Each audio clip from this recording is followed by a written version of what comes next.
I remembered what it was. I forgot right at the end of the last video. Snuff Number 90s. Snuff Number 90s comes from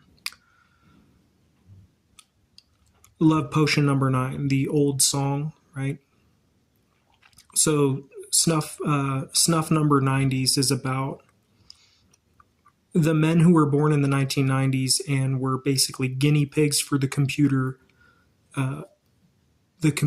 phone porn era, right? And that was a bunch of young men who got crooked penises from watching porn, and they were aligned for, or on the trajectory towards, becoming snuff artists because of due to tech advance, meaning a bunch of angry men with crooked, modest cocks from excessive porn watching who then found themselves in this new concept that is Rooster Pod Sharknet or Creffinter's Deep Web. Creffinter's Deep Web is like what we would call a snuff site, where you would see men who were hidden away in a dark web space because they were diagnosed Peyronie's positive, and they became snuff artists like the simulation character Frodo Con Chavez. Frodo Con Chavez was a guy who jerked his modest cock crooked, and he became a snuff artist in the dark web.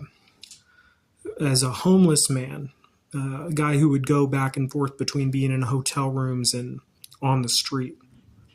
Right, a guy who had a crooked, modest dong from watching porn because he was part of the consumer wave era that was Snuff Number 90s, the 90s children who were guinea pigs for the computer phone porn era, right, where it was easy access for the consumer.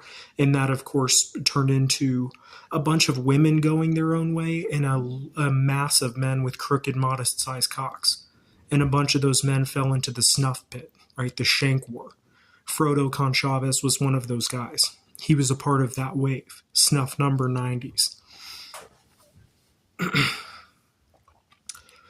I was also a part of that, and I also grew up training Shotokan karate, but I chose not to be a martyr like that in the streets. I was homeless, but I wasn't involved in that kind of those kinds of activities, right? So Snuff Number 90s and Creffinter's Deep Web was about radical social justice warriors who were living in places where they could easily find themselves amongst drug users, thieves, scoundrels, drug dealers, prostitutes, fallen porn stars, real porn or current porn stars, hookers, anything like that. And they would they were in that realm of society looking for people to snuff down or whack down on camera, right? A guy like Derek Chavo, different than Frodo Con Chavez. Derek Chavez was a guy who lopped his own dick off with a crampet on camera, and then he became a guy who would rip down drug dealers and shit on camera. Especially because of the masks with COVID, he found himself, like, for example, some piece of shit on the street dealing flocka. Like if you had walked up to Derek Chavez and said, hey, you want to buy some flocka? He would whack you down, knowing that there was surveillance around. And this was something that he got away with for a time, right? Because it was a case of prone sheeple pirate, where the cops in a place like Frisco were turning a blind eye to drug dealers just getting whacked down by other lowlifes, because nobody cared, basically. Like it was a world that governed itself, and for a long time he was able to, especially during masks, was able to get away with that. And then eventually he was shot by a sniper on camera after he ripped down two druggy losers at a festival because cartel had eyes on it, and Derek Chavez was also a target to be snuffed himself because he had participated so much in that. And so in his name was Komoto Archibaniel. Derek Chavez didn't go by the name Frodo Conchavez because that had already been taken. He went by the name Komoto Archibaniel or Komoto Architrina. Derek Chavez had a fake jaw, and he had no penis, right? He was a eunuch man.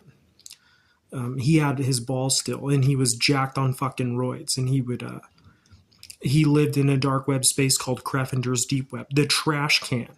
The Peyronie's Trash Can Society, where a bunch of angry, small broken consumers went to martyr themselves, right? To commit Shotokan Karampit, right? And so that was the story of Snuff Number 90s,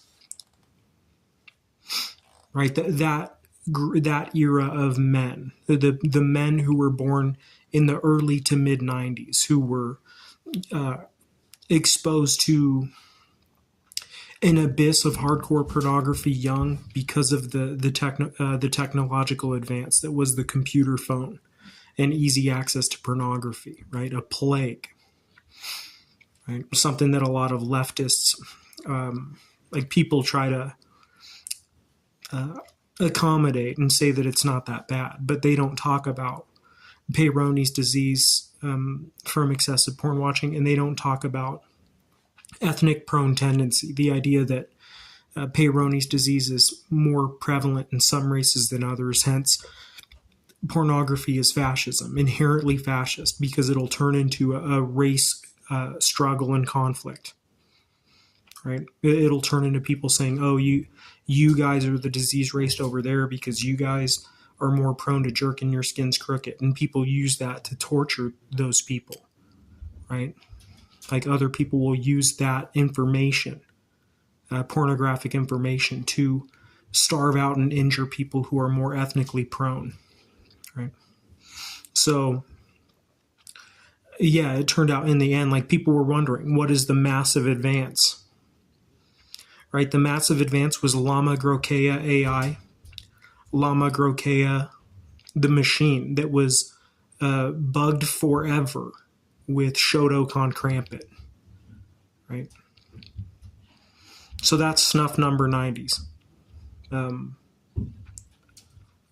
Like I said, Snuff Number 90s comes from Love Potion Number 9.